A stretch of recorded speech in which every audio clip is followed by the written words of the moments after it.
โอ้กินไปชดๆเลยเนี่ยเป็นอะไรรสชาติมันแซ่บแนวครับแนวน้ำมักเลยเดี๋ยวเราตอบไงนึงเพิ่มครับแล้วร้อนนี่นะแปลงเอ็มงามได้เลยแปลงเลยรอดป้าตลอดไปเลยเงิน5เถอะรุดนี่ไปเท่าไหร่เนี่ยเย็ดเราสิพี่น้องเอ้ยเขาว่าวันบำรุงกำลังนะข่าวมันนี่กายเฮิร์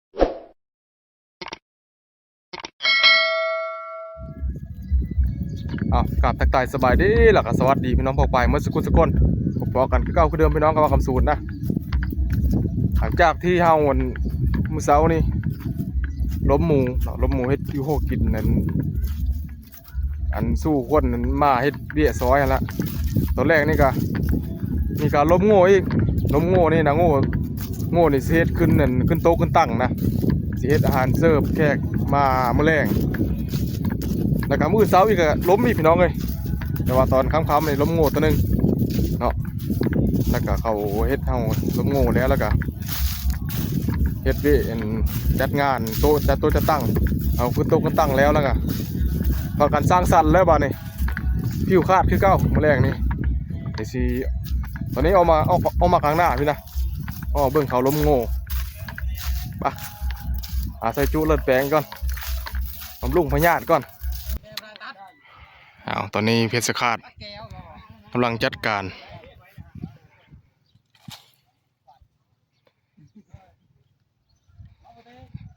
ช่วงนี้เพชรคาดกับหับงานตลอดในช่วงนี้นะโอ้เพชรขาดได้พูดแบ่งตลอดทรงนี้อิ่มนะเพชรขาดทรงนี้นะได้ทั้งพูดแบ่งได้ทั้งกินพร้อมทำสิกินตอนนี้กำลังจัดการเอาเลือดมันนะเดี๋ยวบางคนสูญเสียบ่ได้ไปข่าวบ่ได้เข้าไปถ่ายใกล้ๆให้เบิ่งเลยเพราะมัน YouTube มันแบนเนาะมันติดเหลืองพี่น้องก็ถ่ายไกลๆสิประมาณนี้ละให้หูจักคร่าวๆแล้วพ่อนะ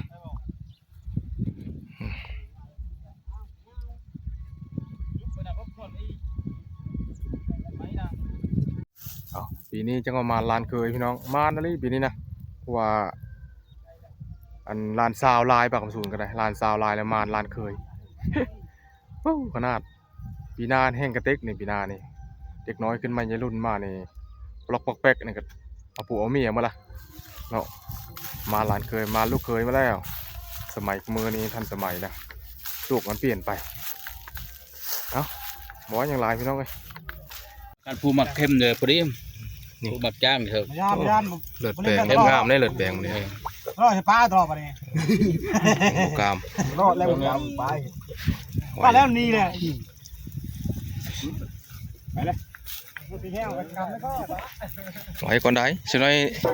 ตินี่คนละช้างมาช้างเดียวล่ะมันมาเสมอคนละช้างกันช้างกันเดียวก็มาเสมอแล้วนี่ทันได้กล้ามนี่นึ่งน้อยนึ่งอะไรนั่นเลยไม่เสมอแล้วเลยตัวนี้มาน้ำลังที่นี่ได้ตัวนั้นที่นี่น้ำลังลำก้อน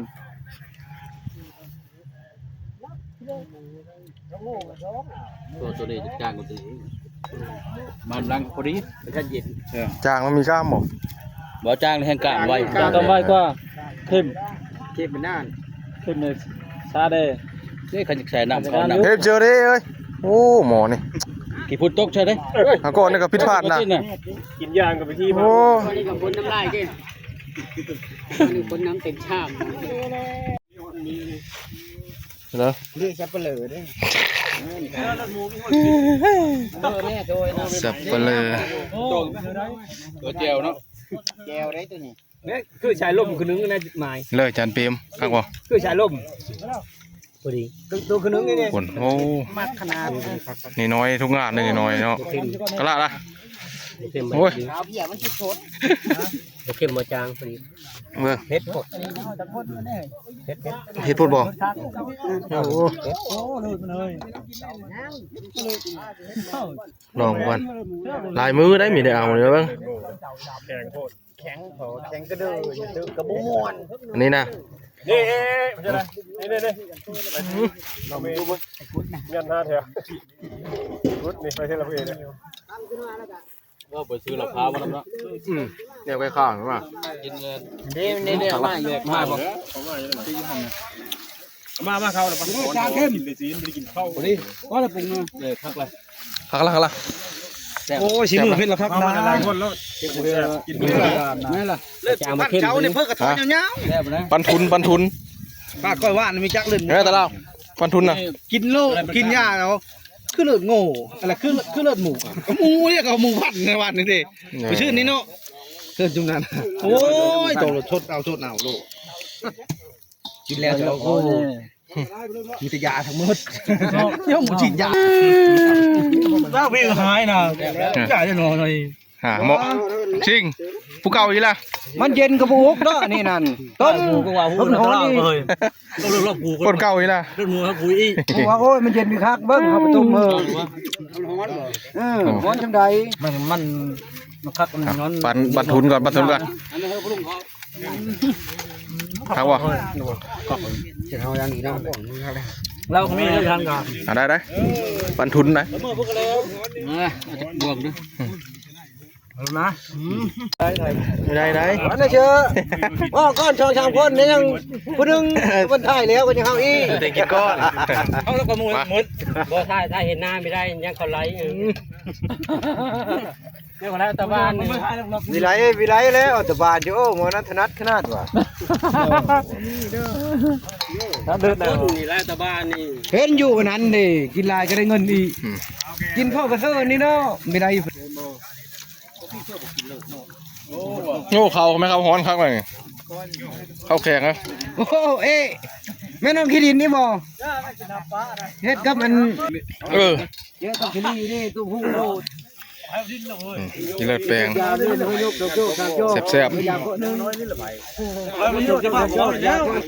พาหลอดเด้อพาหลอดพาหลอดพ่อขี่รถบูป่ามันคนหลอดผ่านนั้นยังคือเก่า เฮ้ยยาไทยเขาจะกินนะเราไทยไม่ไทยกันเอาละ ได้แล้ว ป้าไปหาหมอน้ำกลนมาแป๊บเดียวติดย่องๆนะเก็บอันนี้แบบชื่อใครเนี่ยแซ่บบ้านล่ะนี่ น้ำไว้หน้าครับวันเย็นไม่น้ำมา เหล้าเหล้าอันนั้นดิมันมุนกุตาตะดู พักได้น้ำไว้หน้านะ หันมากินเหล้า แค่ข้าว มันติดก้นลงไว้เหรอ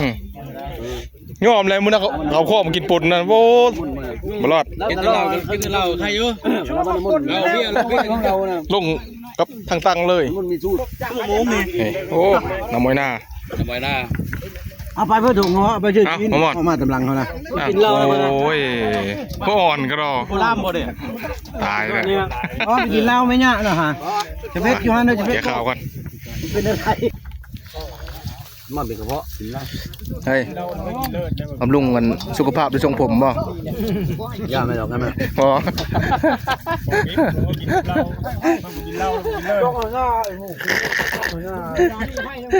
เนี่ย ก็ยัน กินเลิกไปจ้องหน้าเนาะ ยันเขาไล่หนีบ่ เนี่ยมันเสียใจได้ เอาได้ปะ ได้ ถ้าถามนะ บ่ได้ เห็นคุ้งงานเลยจะถาม เย็นแล้วเนาะ เห็นคุ้งงานเลยหมอเลย ที่ตัวชักกูมีกู หยุดเห็นนี่ล่ะ มาช้าแล้วทุกคน บ่เพิ่มมาอีกล่ะผู้เก่านี่ 3 รอบแล้วเนาะ 3 รอบละโอ้ไปเชื่ออะไรหามย้ายล่ะว้าปุ๊บทั้งหมดเนาะนี่ตอนนี้ทีมงานเคยให้กันกินเลือดแปลงไปน้ำแก้ข้าวไปน้ำอ้อยหน้าเฮาโอ้ขาดวิได้แน่น้ำอ้อยหน้าเนี่ยลิ้นเรื่อยๆลิ้นที่ รถไฟเนี่ยเห็นกูจูดอยู่มาแต่ร่นห้องหอเนาะผมไปชงหอเถื่อนถ้ามาจอดรถไฟมาติดย่อง บ่หมดชามนึงละ ปลาทุ ยกเขาเนาะ อย่างอีกชามหนึงนี่ อยู่พุ่นตะกี้ มา กินน้ำอะไรเลยน้ำต้ม 2 ชาม ช่องกระชามมัน อ๋อผู้ใหญ่ไม่เยอะบ่มื้อนี้ ไม่ได้เขาไม่เยอะแล้วเขาเมาแล้วอยู่บนนั้น ผู้ใหญ่เพิ่นกินชิ้นชันได้ผู้ใหญ่เพิ่นได้ ผู้ใหญ่เป็นยาม ผู้ใหญ่ผมก็ เอาแล้วประวัตินะผู้ใหญ่เพิ่นจักเพ้อเฮาก็ไม่จักนี่เขามันนะโอ้นี่แต่งป้ามันก่อนเย็ดเหล้าซื่อพี่น้องเอ้ยเขาว่าวันบำรุงกำลังนะเขามันนี่เขาโง่เย็ดเหล้าซื่อบำรุงกำลังบ่ได้นอนเมื่อคืนดีดเมื่อคืนน่ะเนี่ย เนาะวันนั้น เอามาวันละหม้อเอาบ่ งานเพิ่มบางแน่ยืดอะไรมันกินนะ กินอยู่นี่นะ หยาบเลย บุกเด้อบุกเด้อ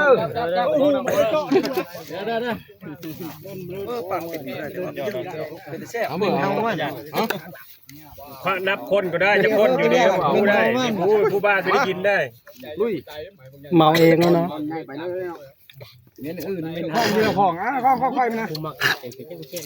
บาดคอ ไก่เบอร์ วันวันวัน ให้นี่นะเขายังไม่เป่าจะพูดนะนั้นอมยาคนนี้ก็อมเม่นเขาควายเนี่ยกับผมเลย เหมือนระบองกระบกมันนะ เนี่ยนี่กันเดียวมองตามาเด้อ ฮะโอ้เกือบบ่ทันนี่กระบกมันนะ ไม่ต้องเก่งใจชาวบ้านเลย เว้ยแกมักบกผมนะ เอาเลิศนี่เชิญ บ นี่ กเดือด6เดือด7 เอาเลิศเท่าจะนี่ โอ้ยหยาบกูเลยมันชี้แล้วคนตกหยาบเลย เชิญว่า มักขลุ่ยไหมนะโอ้เพื่อเหี่ยวก็ดอก ชอบชิ้นมัน มักขลุ่ย กินจุดสดเลยบอกใครทำ โยแบบนี้เราได้ กำลังเลย เกี่ยวกว่านี้เราได้ทำมาได้ทำมา ผมลุงเพื่อสุขภาพในช่วงผม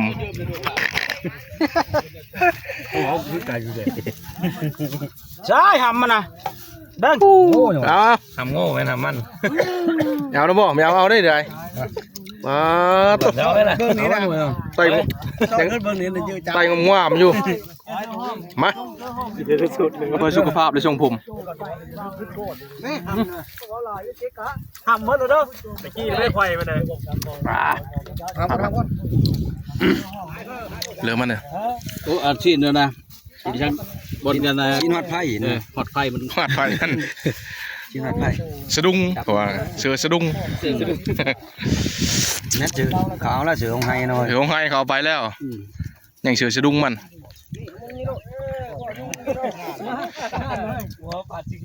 โอ้น้อยเนาะหนุ่ยเนาะ มันเขา มีเครื่องเนาะ เต็งน่าเล่าเลยพี่น้อง อีน่ะคนหืนหน่อยครับก็ใช่บ่ มือเข้าแล้วนะ เอาไหม เอาตักไว้อันนี้น้อยเล่าขาวนั่นก็หมดละ พอดี ยังอยู่หน่อยนึงนี่บองเขาวัน เอาเลย บองเขามันน่ะ ผู้ไทยพวกบริกิตนี่ กินแล้วเรียบร้อยแล้ว โอ้ยผู้ท่าเขา เฮ้มากินเนาะ เยอะทุกข์นะ นี่โอ้ยมาคลอยมานี่ ว้า นะขออนุญาตบ้านคำเด้อพี่น้องโอ้ยเป็นอะไรรสชาติมัน แคบ แนวหักแนวน้ำมักได้นี่ได้ กินแน่ผู้ช่วยนะ ของมัก ช่วยแม่ตัวนั้นนะเสือสลุงมันนะช่วยสวัสดิเข้าแล้วนะ เออ เสือตัวนั้นได้ขักเลยตัวเดียวอันเดียวได้ขักเลย ช่วยหยาช่วยชา โน่โอ้ยเนี่ยเบิ้งเสือสลุงมันนี่ เต็กเบือกระดังเนาะ ได้ไฟปีกไฟมันเนาะ คักเลยนะ เขาได้อยู่ของไผ่นั่นนะ ปีกไฟครับ เราวันน้ำมาเชื่อเราตอบยังไงนึง เรื่องกับจุดแล้วบ่นี่นะแล้วบ่นั่งนะจำดูจนถึงมาเลี้ยวหาป้าบ่คำจูน ป้าพุทธิกับท่านพิธานเข่าไหวขนาด ทำโง่เฮ้ยท้องเขารอดแล้วยังงอน ปีงข้างเลย มาทำควายก็จะเก้าอยู่แล้วไปทุกวัน มาดู3 หน่วย3 หน่วยเว้ยโอ้งูพวกกระโดดบ่3 หน่วย 3 หน่วยเอ้ย เอามาโ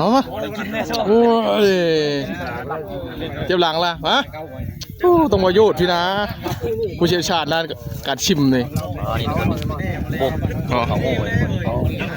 ข้างในไปนอนในแมลงหน่อย มาในนู้นได้พากันพร้อมกันกายเฮิร์นลูกแมลงนะกายโลดเฮิร์นนะ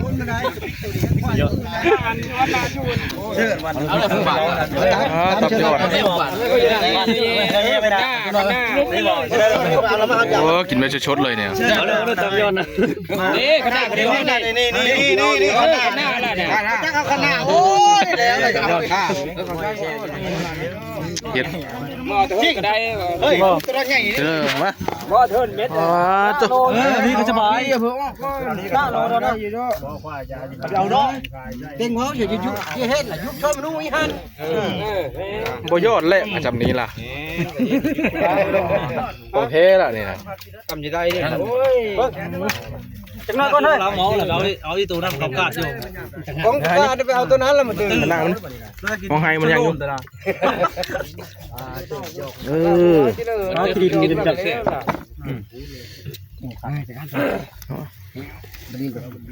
สวยได้ผู้ข่าวโลดเพราะหมูเช้านี้แหละนี่ตัวโลดอันนี้ล่ะนี่แหละนี่พ่อบ่เช้าลูกคือบ่ตัวมันอยู่นี่อุ้ยบ้าเนาะ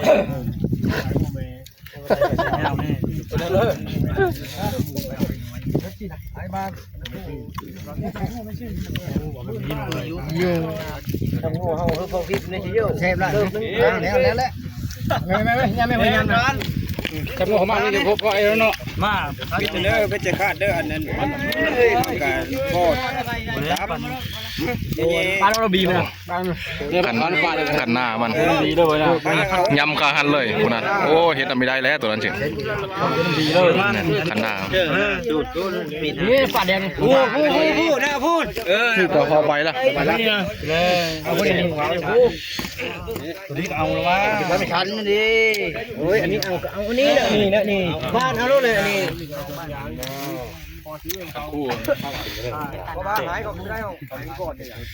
นี่เลยนะช่วยเลยวะน่ะนี่คนมาปาได้นั่นนี่ว้าเนาะโอ้โหดเกินม้ามบ่อยคนน่ะไข่หลังไข่หลังก็ยาวนี่โยบแล้วตัวนี้แหละแห้งคักตัวนี้แล้วโอ้อันนี้น่ะกว่าโอ้กุบลองมาได้บ่เจอฮะทักจะได้เขาคิดตัวนี้แหละเดี๋ยวนี้ฮะบอกนะโยบเลยตัวนี้ไปเอ๊ะใครหลังมันได้ไหมมาไหม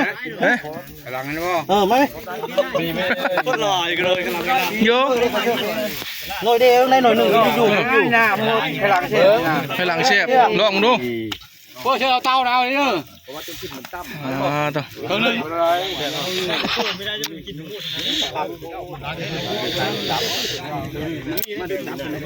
จะทำมีด้วยชั้นนมนี่คักบนนี่นะคักกับคักโอ้ยกุบปะนะต่อสุดลำตัวนี้นะขาดจะบีทั้งเลยเชื่อบีมันยังท่านนี่มาอยู่เชื่อบีบีอยู่นั่นเหมือนนั้นนี่เข้าพายทำมันนี่ชิมมึงก่อนใช่ปะคักบ่กำลังขออนุญาตเด้อนี่ตามนะบีมันนะเชื่อบีมันเอาไปละกำลังมันนี่ซอยเพี้ยได้ใส่น้ำมันเจียว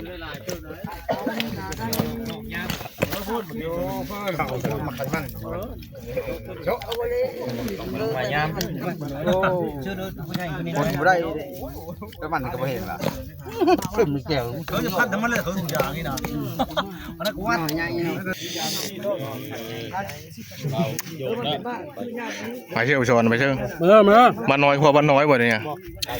เราไปชนติดจุกปุ๊กมันแม่ไปชน ไปบึงทะเลคุณบอก มันน่าก็คือ เออ เหลือเงายืดเลย เลยดึกแล้วเพื่อตอนนั้นนี่เพื่อจะนี่ตัวนี้เพื่อจะ เนี่ยทำมันดิ เอาหมดกล้วยมันนะสุกแล้วนี่ ผู้ไปหาผู้ยังมันหน้าร้านผู้ หนาวหลาย ไปเว้ย กล้วยมันเพื่อเอากล้วยมัน ภาคเธอเอาแล้วบ่วิดีโอแล้วบ่ ผักเลยเมีย จุดสำคัญของโง่นี่ละอันคัดกระมู ตัวนี้แหละมีแต่ไม่นอนนะวันนั้นนะ ไม่นอนเลยนะ บุกข้องอากูจักเลยนี่ ไม่นอนไม่คืนโลดนี่ โอ้ได้ กินนี่ คันได้กินแล้วก็ตอบโจทย์รถอันนี้นะ ตบตัวไหวแม่นความมอนว่า เล่นได้เรียกรถเหรอ แล้วไม่รู้นี่ ชิป ตัดผู้เดียวเลย นี่ยังอันนั้นน่ะ นับชิปมีลูกโลดนี่ นับชิ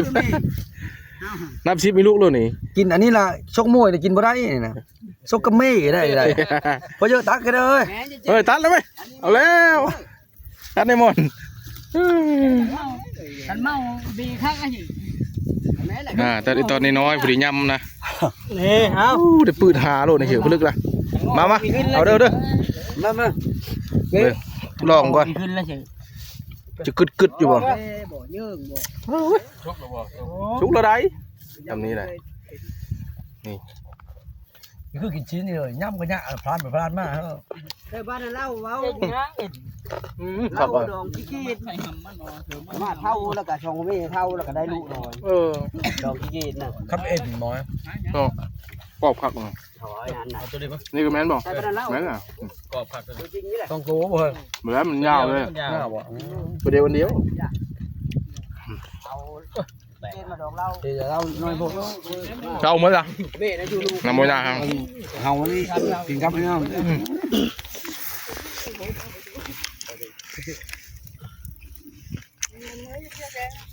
ลองก่อน ลองไหม เป็นห้องคุณบัง แข็งแล้วมันยังวาง โอ้คักเว้ย แกเขา กินแล้วก็ตอบโจทย์เลย คักไดมอนด์เลย เขาก็บอกโบมึงละโบมึงมีกินอยู่ เหรอ หายเจ้าแล้ว เฮ้ยพ่อหา จีกบอก กินแล้วใครนี่ โอ้ เงี้ยวมาแล้วพ่อเขาแข็งคือจัง นั่นแล้วตัวนั้นแล้ว เงือปลามันยำมือ ปลาปีดีฮะกินเลยแล้วผมยังเก็บผมปิ้งชุบ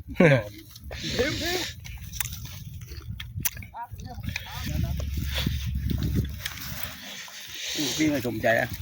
มดหน่อยติบเขาเนี่ยป้าผมมึงดูกินหอยเชือละ ปัดไทยอยู่ว่ะแล้วในจี้บ่เฮ้ย หมดแล้วนี่ ยาวเนาะ เงาเลยผม คนยาวชมในป่า เอาจะมาหัวใจขึ้นบ่ มันก็หอดหูคอแล้วเลย เอาไปให้มันขวานจะเฮ้ยมันคนไหนเงาเนี่ยเอาไปเอาจะเอาข้อลูก บ่ได้เสกละขึ้นกัน ขวานหาบอก ขวานลูก เรียบร้อยพี่น้อง ไหลอยู่ ซอยจุอยู่นี่พอได้ห้องทองแล้วก็วันนี้ก็เอาซีนเข้าไปในพุ่นนะบาลามอนได้อิ่มได้นะเมื่อก็ได้มัน เอาเสือรถแล้วก็เมื่อพุ่นละเฮ็ดอยู่โคกินอยู่เพื่อนพุ่นละขึ้นห้างได้บ่นี่ขึ้นห้างซอยซีนนะบางทีก็ยังซอยจุอยู่ทีมงานเคยก็เดี๋ยวเข้าไปบ้านพุ่นละวันนี้เข้ามาในพี่นะอาจจะขึ้นห้างบ่ได้ขึ้นเนี่ยมันแดดมันร้อนนะก็เลยเฮ็ดอยู่เตียงพอดีเฮ็ดอยู่เตียงเนี่ยโอ้เคยลายเว้ยมื้อนี้เมื่อก่อนเคยน้อยมื้อนี้เคยลายมื้อนี้โอ้ต้องรับสาว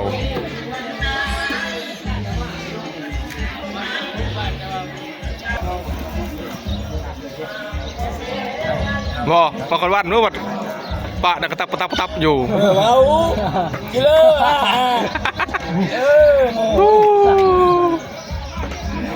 นี่หัวกระตับยำไม่ท่าแล้วบอกโอ้ วอมไป ชิ้นนั้นในช้อนเนี่ยวอมไปก่อนละวอมข้างไปก่อนละ มาเลย มานเรื่อยๆโลดย่าเลยขึ้นดงมานตลอดนี่ ไปมาดู แต่นี่หาเดิน6กะโย่ขนาดแล้วยิ้มนำสำราญเลยแต่นี่หาดง มันมีของเล็กอยู่ หลายคนเฮ็ดนะกดเอาเลี้ยวไว้หรอกไหม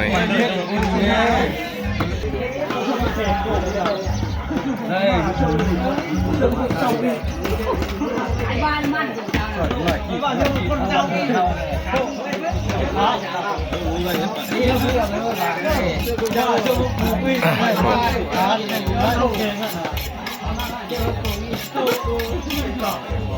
ทางคุณกับพ่อแนกไม่คั่วนะอย่างคนไหน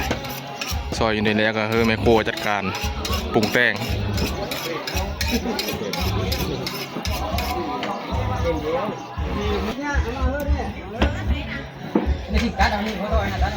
จะไม่เลิกได้นะพอเกมเรานะสั่งว่าบางโหนะเจอได้ไฟฟ้ากูเลย ชิงเลยนะลอยแล้ว มาเฮิร์น มาเฮิร์นละ เฮิร์นเลยนะ หมอเก่านี่ทั้งมาเฮิร์นทั้งกินอยู่นี่ เก้านี่ละ หมอเก่านี่ละ เอามืองาน เชื่อมาฟ้าให้เชื่อ ยังหอบอกหาหอมายินเลยหาหอหามีหอหูหอหาง lắm đi đến mục đi bay nếu chắc phải chơi cho nó ném tiền đến ở lao con lao lóng kho con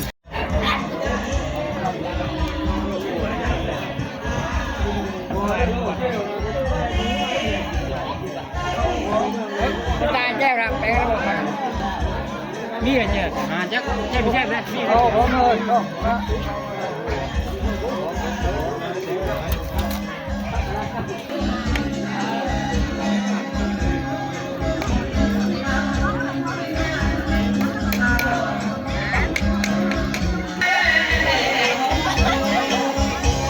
หมอเก่าอีนะ เชื่อถ่ายกูก็ถ่าย เลยหายนี่ ฮะ ปิ้ง กระพุ้นเลย ปิ้งใหญ่ป่ะ ขนาดละเป็ดนี่ก็เฮ้ย เปลี่ยน กองละ นี่บริการพร้อมเสิร์ฟจริงอันนี้แผนกแม่ครัวนี่กำลังเฮ็ดครัวอยู่เพี้ยมันอีเพี้ยมัน วันรถได้เจียวเลยก็เอาไปได้แล้วหนักได้หรอได้เลยเชื่อรถได้กันนี่เชื่อน้ำมันเนี่ย หินเอาเพี้ยมันใส่นะใส่อ่อนมัน ตักเชื่อเลยก็ไปเชื่อมันนิ่วพอจะได้ไปเชื่อ แถวนี้กันผู้แซ่ผู้สาวกำลังเอาเข้าเชื่อถุงอยู่ได้เนี่ยผู้สาวทั้งหมดนะมันนี่ เอามาดีกว่าอันตัวนั่น ผู้สาวมาขอทั้งหมด ต้นกระลังเขากินข้าวแล้วเก็บมันลูก เฮ็ดเลยเฮ้ยเมื่อเจอปีงี้ ไปเมฆโคตร มีนั่นชุกบ่เป็ดนี่ล่ะ ไปเมฆโคตร โอ้หนึ่งข้าวกำลังหนึ่งข้าว มีลงเดียวแล้วว่า ข้าวนี่ก็หนึ่งหลายโหดได้อย่างพอกินนะแค่หลายเด้งานดองอยู่ลาวเฮานี่ต้องใช้ข้าวเหนียวมุ้ยข้าวเจ้าอ๋อยังจับลาบอยู่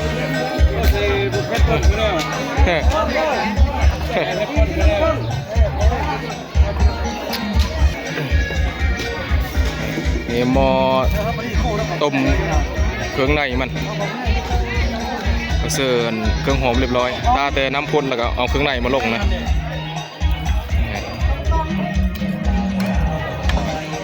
น้ำกระปุนผู้สาวเพิ่นกำลังเฮ็ดน้ำกระปุนนี่